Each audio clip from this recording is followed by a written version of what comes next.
धन्यवाद दोस्तों, कहानी को इतना प्यार देने के लिए। नमस्कार दोस्तों, स्वागत है आपका आपके अपने यूट्यूब चैनल मन अप स्टोरीज में। दोस्तों ये कहानी है बिन चाही मोहब्बत। दोस्तों कहानी के 26 पार्ट अपलोड हो चुके हैं।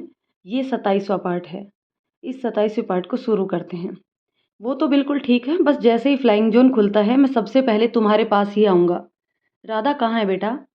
यही है पापा, कहते हुए भूमिका ने स्पीकर खोल दिया। भूमिका, राधा, बेटा मेरी बात ध्यान से सुन रही हो?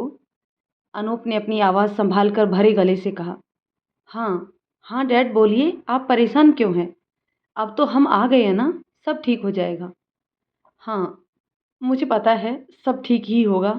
मैं कैसे बताऊँ, मैं अमर को समझा समझा कर थक गया हूँ। राधा, भूमिका, एक बार कोशिश करता हूँ तुम्हें समझाने की। मुझे स्वार्थी या लालची मत समझना। राधा, बहुत ज़रूरी है इस वक्त कि इंडिया में बिजनेस के लिए कोई फैमिली पर्सन वहाँ हो। राधा, तुम तो समझ रही हो ना, बिजनेस भी स्ट्रगल कर रहा है। अगर छोड़ दिया तो सब डूब जाएगा। सालों की मेहनत पर इन्वेस्टर्स अपना कब्जा कर लेंगे अगर हम में से कोई वहाँ नहीं होगा तो। भूमिका, भूमिका बेटा, मैं भी आकाश से बहुत प्यार करता हूँ। उसे अगर कुछ भी हो जाता तो मैं खुद को कभी माफ़ नहीं कर पाता। लेकिन अब सब कुछ कंट्रोल में है। तुम बताओ, अगर हमारा बिजनेस ख़त्म हो गया तो? अनूप अपनी बात पूरी करते इससे पहले ही भूमिका फट से बोल पड़ी। हाँ पापा जी, देखिए ना, अस्पताल के इस कमरे का एक दिन का खर्चा 1.5 लाख का है।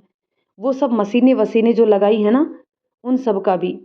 अब न जाने कितने दिन अभी डॉक्टर बोले यहाँ रखने को। रोज का इतना खर्चा कैसे होगा अगर वहाँ कोई काम धंधा नहीं देखेगा तो? मैं तो कहती हूँ आप अमर को कह दो वो वापस लौट जाए। वैसे भी जो बड़ा काम था वो तो हो ही गया। भूमिका की मासूमियत घुली हुई समझदारी भरी बातें सुनकर अनूप मुस्कुरा उठे। थोड़ी तसल्ली हुई तो उन्होंने अपने आंसू पोंछे।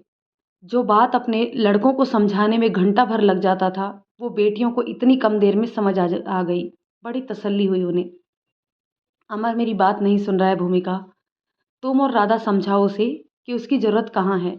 शायद तुम्हारी बात मान ले। अनूप बोलते बोलते रुक गए और फ़ोन दूर हटाकर अपने आंसू पोंछने लगे। डोंट वरी डैड, मैं अमर के साथ वापस जाऊंगी। मुझे पता है उसके लिए अकेले मुश्किल होगा, और भूमिका ने यहाँ सब कुछ अकेले इतने अच्छे तरीके से संभाला है कि उसे हमारी ज़रूरत नहीं है। वो बहुत स्ट्रॉन्ग और इंटेलिजेंट है। राधा ने भूमिका के हाथों को अपने हाथों में कस कर दबा लिया। राधा के शब्द सुनकर भूमिका का आत्मविश्वास चौगुना बढ़ गया। उसने झट से हाँ में सिर हिलाया। हाँ पापा जी, मैं सब कर लूँगी। और वैसे भी एक डॉक्टर यहाँ मिल गई हैं, वो बहुत अच्छी हैं। कुछ नहीं समझ में आएगा तो उनसे पूछ लूँगी। पापा आप चिंता मत करना, हम इनको एकदम अच्छा तगड़ा तंदुरुस्त लेकर आएंगे जैसे ये पहले थे। राधा और अमर का ज़रूरत बिजनेस में ज़्यादा है, इसलिए इन दोनों को जाने दीजिए। यहाँ हम तो हैं ही इनके लिए। अनूप को बहुत सुकून मिला भूमिका की बातों से। अमर को समझाना तुम दोनों की जिम्मेदारी है। 3 दिन रुक जाओ राधा। आकाश की हेल्थ पर नज़र रखना भी ज़रूरी है, लेकिन अगर 3 दिन से ऊपर हो तो लौट जाना। इतना कहकर अनूप ने फ़ोन रख दिया और दोनों हाथों से अपना मुंह ढककर बच्चों की तरह रोने लगे। आकाश का बचपन उसकी आंखों में तैर गया। कितना शैतान था वो बचपन में। घर में खरगोश पाले थे क्योंकि उसे खरगोशों के साथ खेलना बहुत पसंद था। एक बार एक बिल्ली ने पिंजरा खोलकर एक खरगोश को निकालकर मार डाला था। उस दिन वो बहुत रोया था। सारे खरगोशों को आज़ाद कर दिया था। उसका दिल कितना कोमल था। वो सबका दुख, सबका दर्द महसूस करता था। जब छोटा था तो अनूप हंसी मजाक में भी सोनल को डांट दे या लड़ने लगे तो वो पहले ही रोना शुरू कर देता था। मजाल थी उसके सामने अनूप और सोनल एक दूसरे से लड़ पाए। बहुत दुलार किया था उन्होंने आकाश, लेकिन 4 साल का होने तक आकाश एकदम बिगड़ सा गया था, इकलौता और लाडला होने के कारण। तब सोनल और अनूप को लगा कि उसे एक और भाई या बहन की ज़रूरत है, वरना बड़े होने तक वो एकदम उज्जड़ हो जाएगा। और उसके बाद उन्होंने अगले बच्चे की प्लानिंग की, और इस तरह नन्हे मुन्ने अमर भैया इस दुनिया में आ गए। अमर के आने के बाद आकाश को एक नया टॉय मिल गया था खेलने के लिए। स्कूल से आकर वो कपड़े बाद में उतारता, पहले अमर के क्रिक पर जाकर लटक जाता और घंटों उसे गुदगुदाता रहता। उसके बिना दांतों वाले स्माइल देखकर आकाश खिल उठता और उसे अपने स्कूल बुक में राइम्स पढ़कर सुनाता। Twinkle twinkle little star, how I wonder what you are. और साथ साथ अपने छोटे हाथों से स्टार के चमकाने का एक्टिंग करता, बिल्कुल वैसे ही जैसे उसे स्कूल में सिखाया जाता था। अमर क्रीब में लेटा लेटा अपने हाथ पैर हिलाकर ऐसे दिखाता कि उसे आकाश की सारी बातें समझ आती हैं। जब सोनल आकाश का कॉलर पकड़कर उठाती और बाथरूम में खड़ा कर देती, तब वो कपड़े बदलकर हाथ मुंह धुलता और फिर अमर की क्रिब्स में घुस जाता। वो खुद अमर को कितना भी लाड दुलार कर ले, लेकिन अगर अनूप अमर का जरा भी दुलार दिखा दे तो आकाश को खटक जाता था। कुछ दिनों तो अनूप को ये उसका बचपना लगा, लेकिन बड़े होने के बाद वो आकाश के इस रवैये से थोड़ा परेशान होने लगी और उसे बोर्डिंग स्कूल में डाल दिया। अनूप आंखें मूंदे उनके बचपन में खोए हुए थे। कितना प्यारा था दोनों का बचपन। काश वो दोनों कभी बड़े ना होते। काश एक बार और उन्हें बच्चा बना देख पाते। काश। यही तो बात है। पूरी दुनिया काश पर ही तो टिकी है। नर्स के 2 बार और डांटने और राधा के समझाने के बाद भूमिका ने नहाकर वही काले रंग की ढीली ढाली ड्रेस बदन पर डाल ली थी। सिंदूर भी नहीं था जो नहाने के बाद वो मांग भरती। उसे सूनी सूनी मांग बिल्कुल अच्छी नहीं लग रही थी। राधा के हैंडबैग में रेड लिपस्टिक पड़ी थी। भूमिका ने झट से उससे हल्का सा मांग भर ली। फिर धीरे से उठकर आकाश के करीब गई और उसके हाथ को चूम लिया। राधा उसकी यह हरकत देखकर हंस पड़ी। भूमिका दौड़कर वापस उसके पास आई। सुनो, नर्स से कुछ मत कहना वरना वो हमें खा ही जाएगी। हर बार मना कर जाती है पास मत जाना, लेकिन हमसे रहा ही नहीं जाता।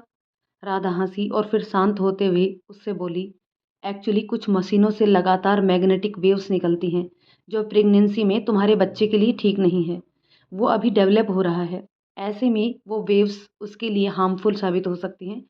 इसलिए नर्स बार बार वहां जाने से रोकती है। तुम उसकी बात समझ नहीं पाई। भूमिका ने पेट पर हाथ रखा। क्या सच राधा? हमें नहीं पता था। अब हम ज़्यादा पास नहीं जाएंगे। राधा भी अलग खोई खोई सी थी। भूमिका ने प्यार से उसका हाथ अपने हाथ में रखा और उसका सर अपने कंधे पर झुका लिया। राधा, हमें माफ़ करोगी? तुम्हारी नई नई शादी हुई है। तुम्हें तो इस वक्त अपने पति के साथ कुछ अच्छा वक्त बिताना चाहिए था, लेकिन देखो हमारे कारण तुम भी यहीं पड़ी हुई हो। जब से शादी हुआ है 4 दिन भी सुख से नहीं बीता है तुम्हारा और अमर का। हमें बहुत तकलीफ होती है। ऐसा तो हमने कभी नहीं चाहा था। उसकी बातें सुनकर राधा की आंखें बह पड़ी। उसने भूमिका के सीने में अपना सर छुपा लिया और सिसकियां भरने लगी। भूमिका आकाश, अमर और राधा के बीच हुए आखिरी मनमुटाव से एकदम अनजान थी और राधा से ये अपराध बोध अब और झेला नहीं जा रहा था। उसने रोते हुए भूमिका से कहा, अगर तुम्हें कुछ बताऊं तो तुम नाराज तो नहीं होगी? भूमिका, मेरे मन में बोझ सा बैठ गया है। नहीं बताऊंगी तो हल्का नहीं होगा। सच तो ये है कि ये जो आज का दिन तुम्हें देखना पड़ रहा है, इसकी असली गुनहगार मैं हूँ। भूमिका राधा की आंखों में तैरते आंसुओं को देखकर सहम गई। राधा ने उसका हाथ पकड़कर एक एक करके सारी बातें उसे बता दी, शुरू से आखिरी तक। वेबसाइट के आइडिया से लेकर उसके सक्सेसफुल होने तक, अमर और आकाश के बहस से लेकर उसकी और आकाश की लड़ाई तक, सब कुछ एक एक शब्द उसने भूमिका को बता दिया। भूमिका चुपचाप सुनती रही।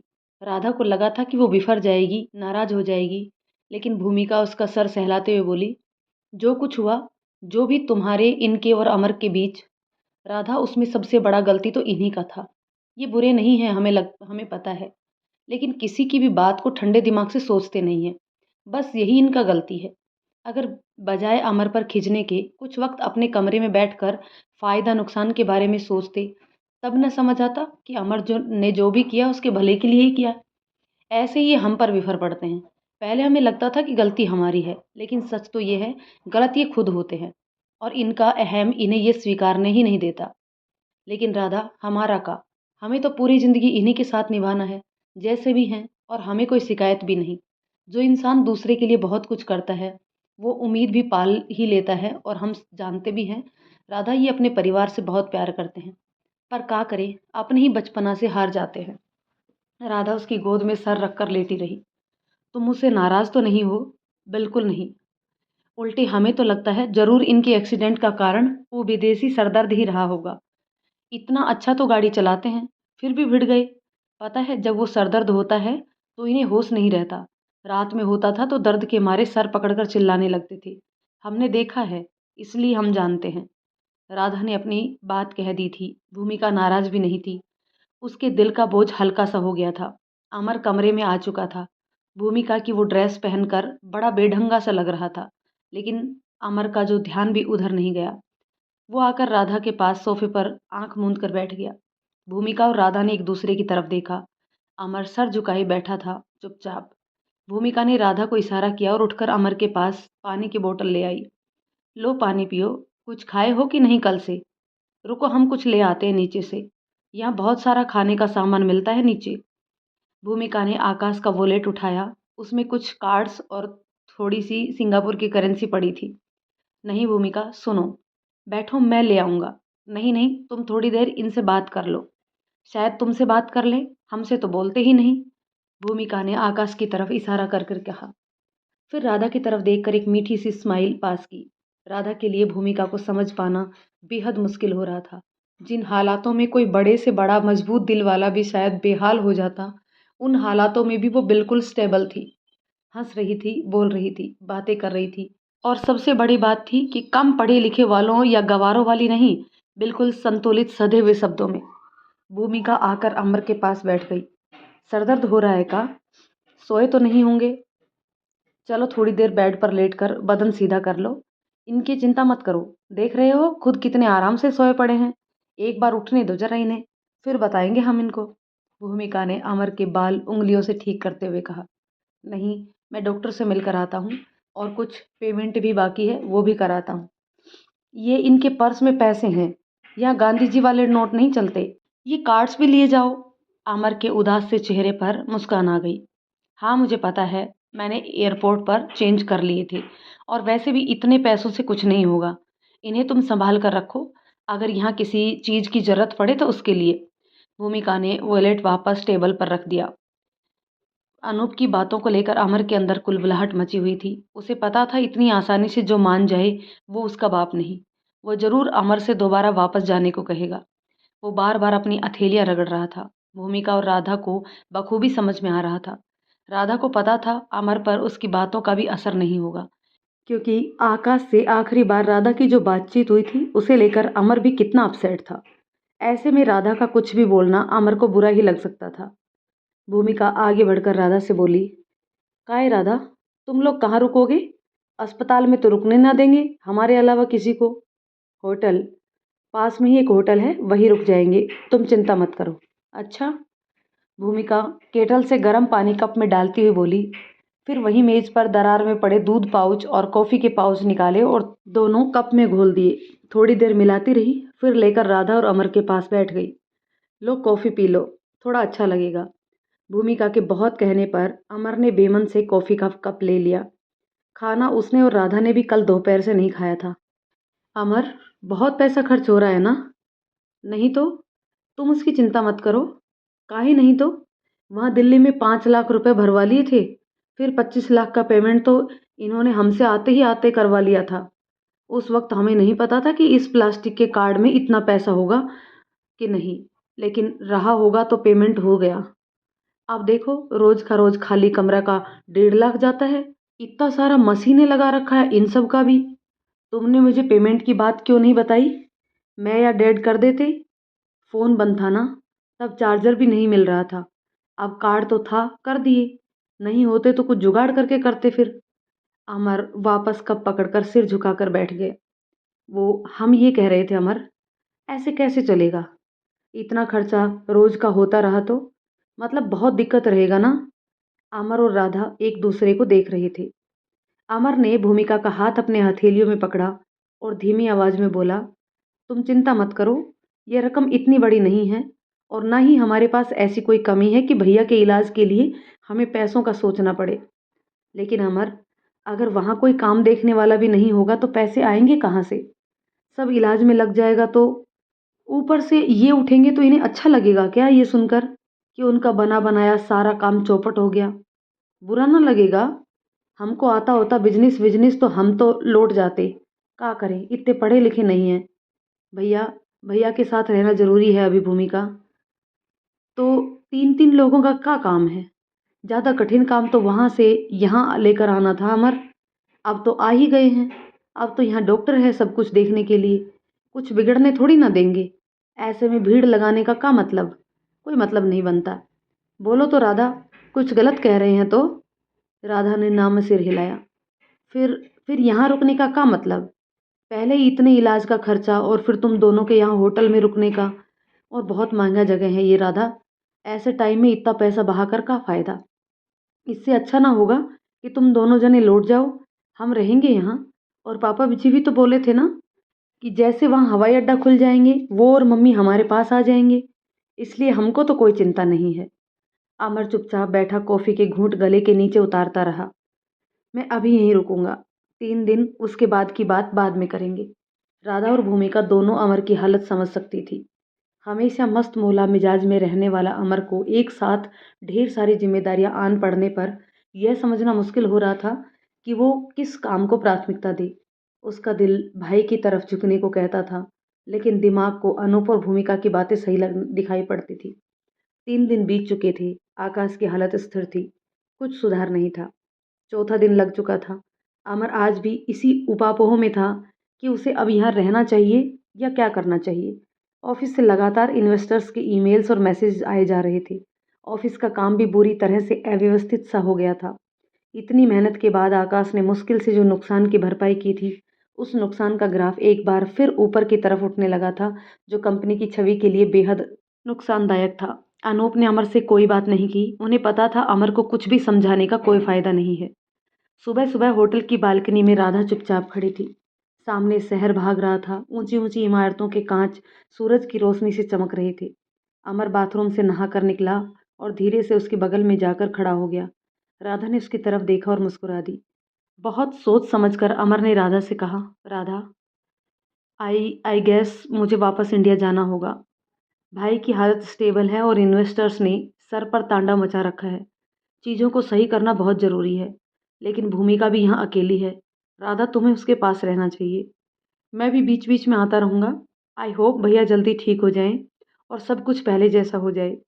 मैं ये टेंशन और ज़्यादा बर्दाश्त नहीं कर सकता, राधा।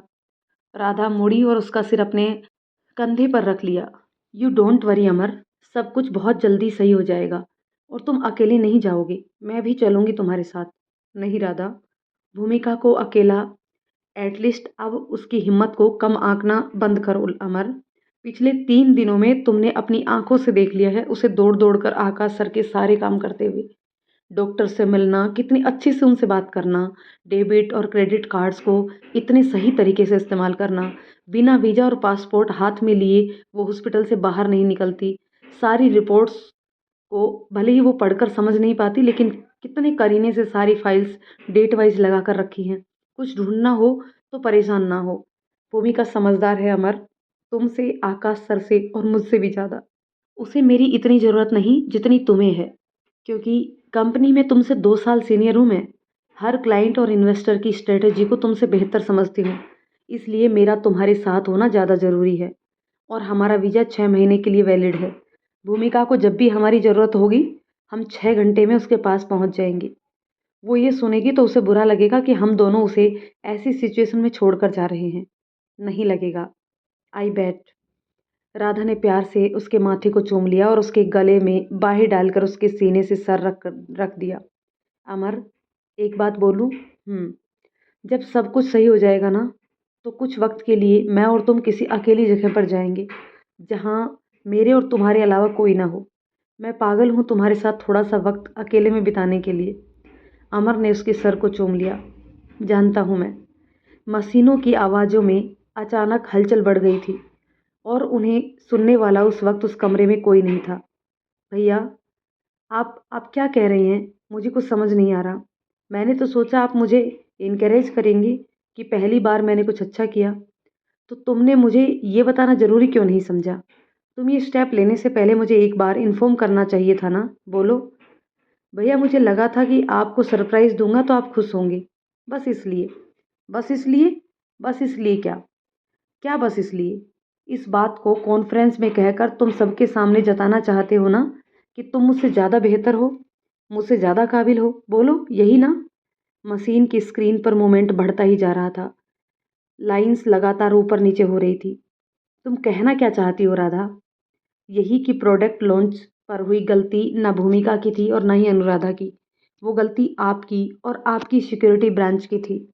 लेकिन आपने सीधा इल्ज़ाम थोपा अनुराधा और अपनी मासूम सी पत्नी पर, जिसने लाख गवार होने के बाद भी स्टेज पर जाकर बड़ी जिम्मेदारी से बोला, भले ही थोड़ा बोला। इतनी जलन अपने सगे भाई से, जो लक्ष्मण की तरह सर झुकाकर आपकी हर बात मान लेता है। क्या गलती कर दी उसने जो आपने उसे इतना दुखी कर दिया? आपके बुरे वक्त में आपके कंधे से कंधा जोड़कर खड़ा रहा, ये गलती थी? अरे सर, आपको ऐसा भाई मिला है, शुक्र मनाइए, वरना आज का ज़माना वो है जहाँ एक भाई दूसरे की पीठ में छुरा घोंपने के लिए इंतजार नहीं करता। जो नब्ज अभी तक सामान्य थी, उसमें तेजी से हलचल होनी शुरू हो गई थी। नहीं, आज मैं बोलूँगी, आप सुनोगे। आपको बीवी भोली-भाली मिल गई, तो आपको उसका दिल दुखाने में कोई कसर नहीं छोड़ते। इवन सच कहूँ तो आप बेस्ट तो छोड़िए, कहीं से भी एक ज़िम्मेदार पति भी नहीं है। आकाश के चेहरे पर पसीने की बूंदें झलकने लगी थी। बेवजह कब तक अपनी भड़ास अपने परिवार पर निकालते रहोगे आकाश? सब तुमसे प्यार करते हैं। तुम्हारा भाई, उसे तुम्हारी जगह का लालच होता, क्यों वो एक आइडिया तुम्हारे लिए संभाल कर रखता? कब का इन्वेस्टर्स के सामने उसे पेश करके इम्प्रेस कर लिया होता उसने उन्हें, लेकिन उसने ऐसा नहीं किया। कैसे भाई हो तुम आकाश? जब अमर भूमिका से हंसकर दो बोल बोल देता था, तो भी तुम्हारा दिल जल उठता था। क्यों? तुम प्रोफेशनल ज़िंदगी में जितना ज़्यादा घुस चुके हो कि अब तुम्हारे लिए किसी की भी कोई अहमियत ही नहीं रह गई है। बस तुम और तुम्हारे व्यापारिक लक्ष्य। आकाश के चेहरे के शून्य भाव अब बेचैनी में बदलने लगे थे। ऐसे कैसे उसका गला सूख रहा था, उसके होंठ काँप रहे थे, हाथों की उँगलियाँ बेचैनी से बिस्तर को दबोच कर पकड़े हुए थी। वो हिल-डुल नहीं रहा था, लेकिन उसका दिमाग बुरी तरह से फट रहा था। अचानक में सैकड़ों सुइयाँ सी चुभती मालूम होने लगी। उसकी आंखें दर्द से फटी जा रही थी। कानों में एकदम पीछे आ रहे किसी वाहन की तेज आवाज़ पड़ी। वो ओवरटेक करने के लिए इंडिकेटर दे रहा था।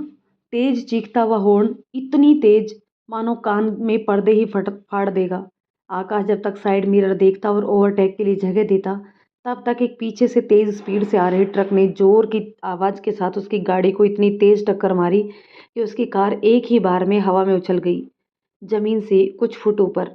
अचानक मशीनों से बीप की तेज सी आवाज़ आई और सब बंद हो गया।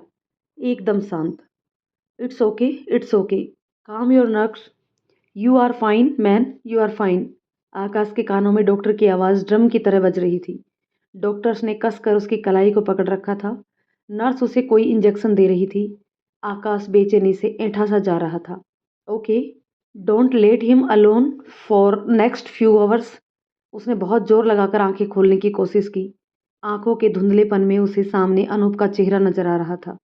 उसने ठीक से आंखें खोलने की कोशिश की।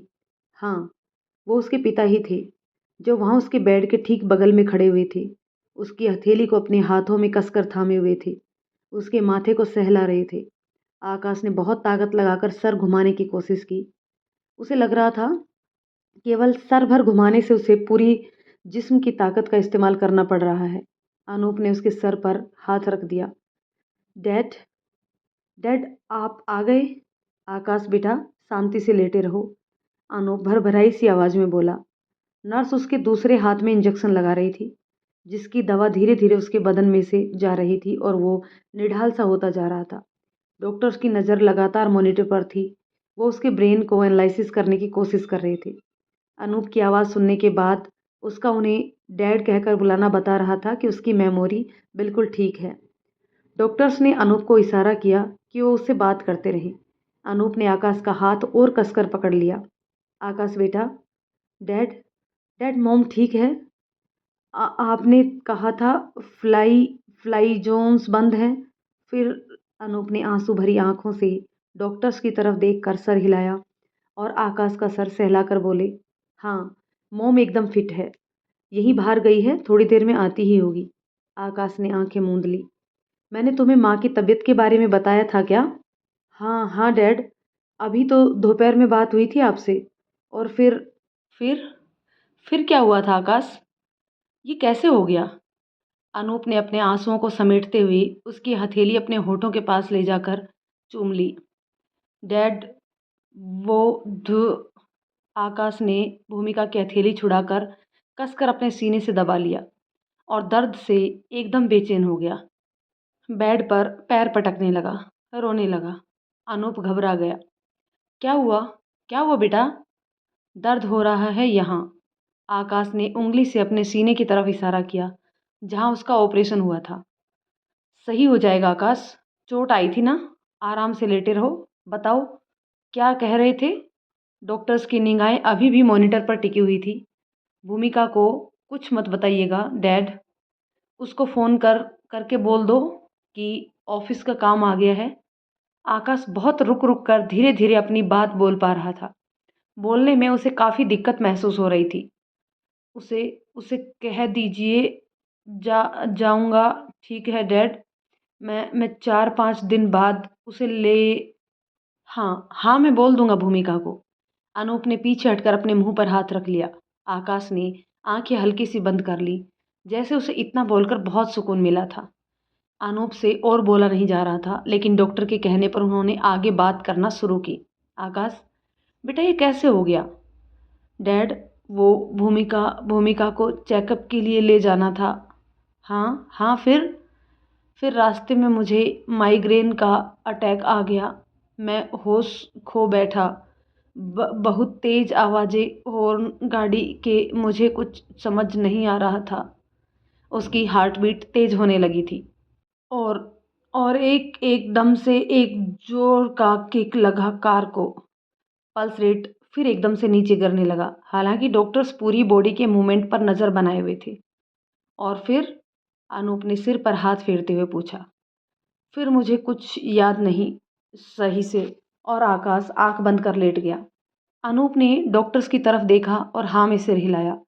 यानी आकाश को सब कुछ याद था। अपने एक्सीडेंट होने तक की एक एक डिटेल उसे अच्छे से याद थी। डॉक्टर्स ने नर्स को इशारा किया और उसने वापस आकाश को एक इंजेक्शन दिया और उसके बाद वो एकदम शांत हो गया। अनूप आकाश के हाथ को प्यार से सहलाते रहे, फिर उठकर उसके माथे को चूम लेते। कई घंटे बीत गए। शाम को फिर वापस आकाश को होश आया और वो उनिंदी आंखों से इधर उधर देखने की कोशिश करने लगा। अनूप वहीं कुर्सी पर बैठे हुए थे और उन्हें नींद आने लगी थी। आकाश धीरे से बोला। उसकी गले से निकल रही मुश्किल सी आवाज़ सुनकर भी अनूप की नींद उचट गई।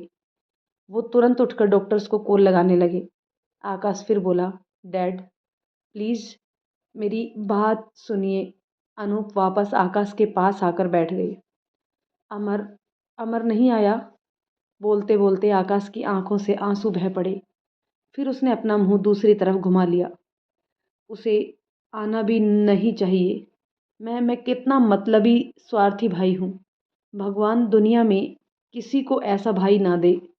आकाश की आंखों की कोरों से आंसू बहते हुए उसके कान तक चले गए। डैड, डैड आप उसे और राधा को एक बार बुला लीजिए। बस एक बार। उनसे माफ़ी मांग लूँ तो तो क्या? मुझे मुझे नहीं लगता कि मैं ज़्यादा देर जिंदा रह पाऊँगा। बहुत ज़्यादा दर्द हो रहा है पूरे बदन में। अनूप ने रोते हुए उसका हाथ पकड़ लिया और अपने आंसू पोंछने लगी। तुम्हें कुछ नहीं होगा आकाश, चुप रहो। अब तुम बिल्कुल ठीक हो। ठीक ही तो नहीं हूँ डैड। अगर अगर मैं ना बचूं तो आप भूमिका की शादी करवा देना। ये मेरी आखिरी इच्छा है डैड। अनूप बिना कुछ बोले चुपचाप उसकी बातें सुनते रहे। आंसू उनकी आंखों से झरने की तरह बहते जा रहे थे। आप आप बेटी चाहते थे ना? भूमिका को बेटी की तरह विदा करिएगा। अगर अगर मैं ना रहूं तो बहुत बड़ी जिंदगी पड़ी है उसके सामने। और आकाश, आकाश, बस। क्यों होगा तुम्हें कुछ? तुम ठीक हो रहे हो। क्यों ऐसी बातें कर रहे हो? बहुत दर्द हो रहा है। ऐसा लग रहा है जैसे सीने में कुछ चुभ रहा है डैड। मैं दर्द से पागल हो जाऊंगा। मेरे हाथ पैर नहीं चल रहे। अनूप के समझ में आ गया था पेन किलर का असर खत्म हो गया और 6 महीने से लगातार बिस्तर पर होने के कारण शरीर में अकड़न होना स्वाभाविक था। इसलिए इसे ऐसा महसूस हो रहा है। उन्होंने तुरंत डॉक्टर को वापस बुलाया। डॉक्टर ने फिर से उसे इंजेक्शन दिए और वो स्थिर होकर लेट गया। He regained his conscious after a very long time. It is normal muscle sack and nothing else. He need a physiotherapist for regular exercise. Akash उनकी बात साफ सुन सकता था। डॉक्टर इतना बोलकर चले गए। डैड, डैड, अनूप दौड़कर उसके बेड के पास आए। ये ये ऐसे क्यों बोल रहे हैं कि मैं लॉन्ग टाइम से यहाँ हूँ? अनूप उसका सर सहलाते हुए बोले, क्योंकि तुम 6 महीने से यहाँ हो आकाश। 6 महीने से? मतलब मेरा एक्सीडेंट आज नहीं हुआ? नहीं, आज से 6 महीने पहले तुम जिंदगी और मौत से लड़ रहे थे। जब तुम्हारा एक्सीडेंट हुआ तो सबसे पहले तुम तक पहुंचने वाला शख्स कोई और नहीं, तुम्हारी बीवी ही थी, जिसकी अभी कुछ देर पहले ही तुम दूसरी शादी करवा रहे थे। बोलते बोलते अनूप की धुंधली आंखें फैल गई और चेहरे पर मुस्कुराहट सी तैर गई। जानते हो तुम इस वक्त कहाँ हो? हॉस्पिटल में। हाँ, बिल्कुल। तुम इस वक्त सिंगापुर के हॉस्पिटल में हो। तुम्हें कानपुर के मेडिकल सेंटर से इमीडिएटली दिल्ली रेफर किया गया।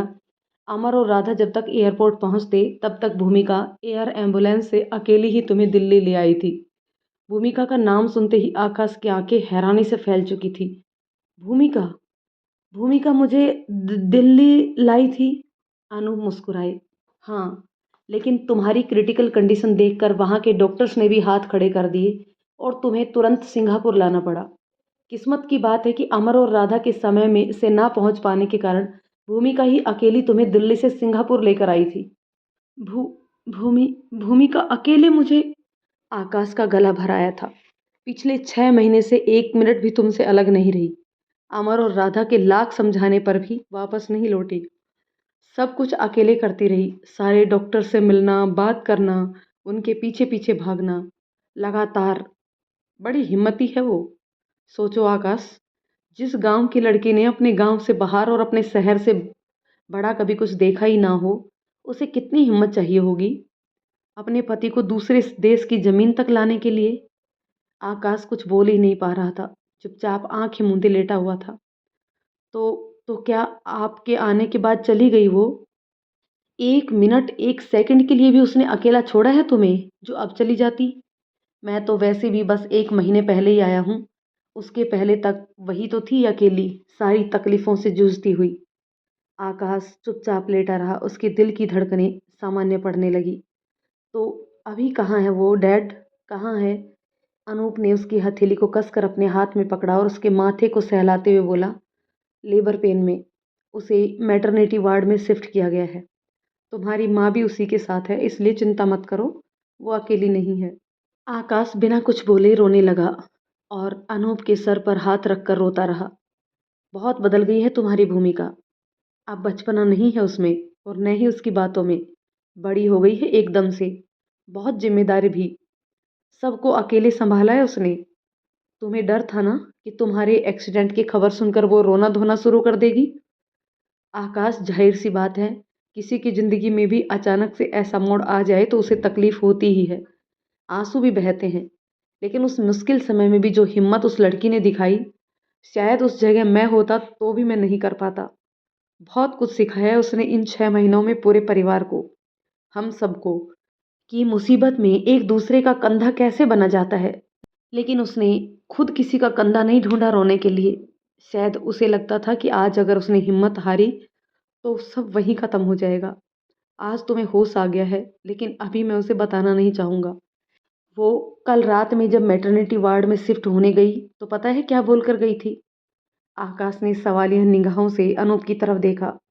यही कि उसके बच्चे को सबसे पहले वो तुम्हें ही दिखाएगी और जब उसकी नन्ही उंगलियों को तुम्हारे हाथों में रखेगी तो तुम जरूर जाग जाओगी।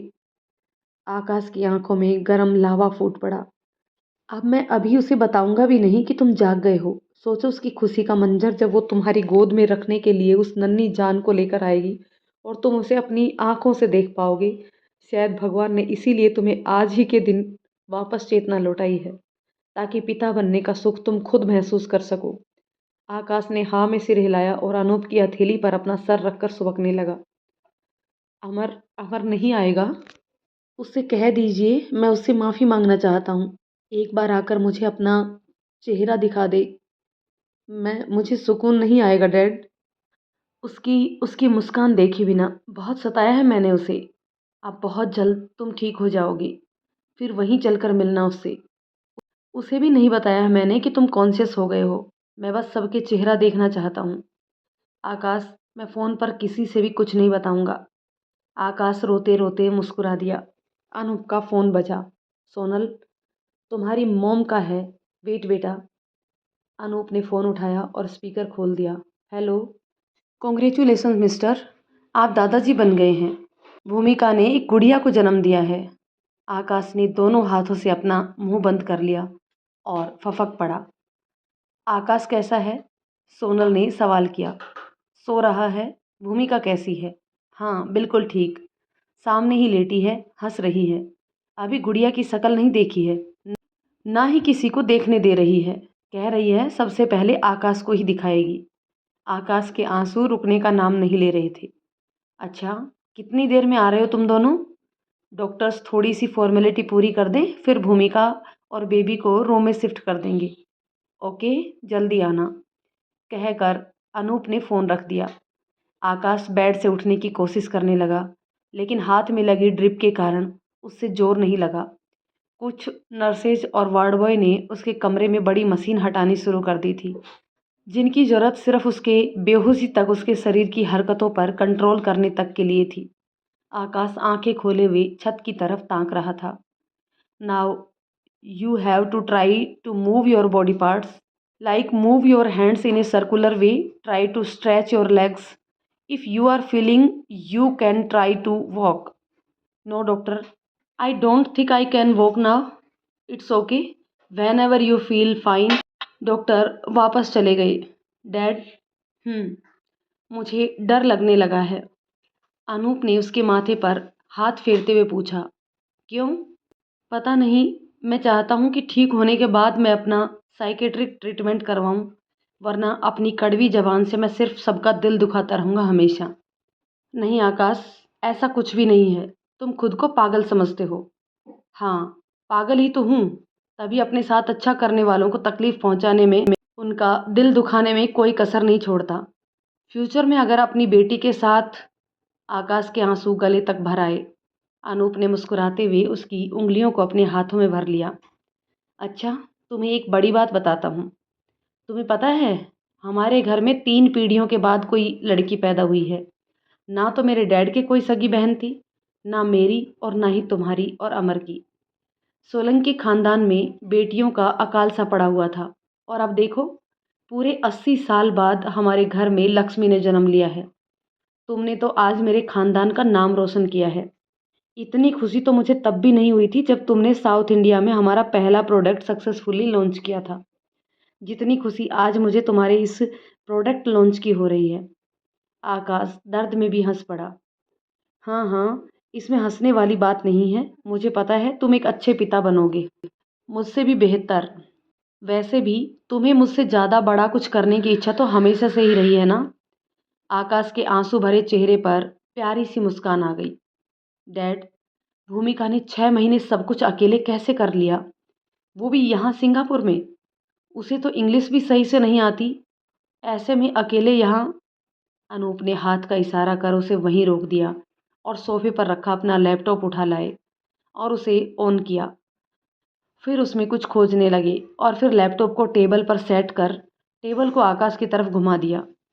फिर नीचे से आकाश के बेड को मूव कर ऊंचा उठाया ताकि बिना उठे आराम से उसे पढ़ सके। ब्लॉगर का नाम की जगह पर लिखा था जीजी वीसा। डैड, इसका मतलब क्या है? जीजी वीसा का मतलब होता है जीने की इच्छा। आकाश ने ब्लॉग पढ़ना शुरू किया, जो कि शुद्ध हिंदी में था। ब्लॉग का टाइटल था निर्झर। टाइटल आकाश के सर से ऊपर से चला गया। Dad, what is that mean? गंवार कहीं के, अनपढ़, सारा लंदन पानी में बहा दिया। इतना भी नहीं पता? निर्झर माने झरना, यू नो, वाटरफॉल। दोस्तों, कहानी के इस पार्ट को यही रोकते हैं, मिलते हैं कहानी के एक और पार्ट में। तब तक ये कहानी आपको कैसी लग रही है प्लीज़ कमेंट करके ज़रूर बताइएगा।